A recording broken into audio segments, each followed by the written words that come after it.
Hey, it's Mike Benning, standing here with my neighbor Paul, hanging out on Third Cliff, Scituate, Massachusetts, Winter Storm Hercules, January of 2014, where the ocean has now cut, well, it's trying to cut a new channel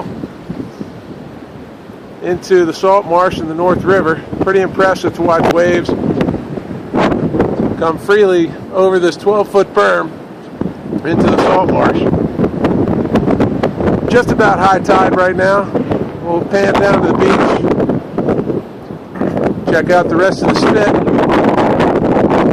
can see the marsh is very flooded. We've even had some wash over on some of the areas further south of this breach.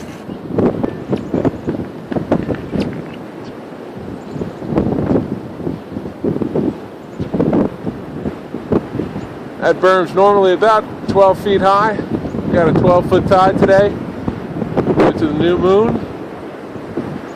Maybe a 1 or 2 foot storm surge. You can see the ocean is pretty much just washing right over the marsh, right over the berm.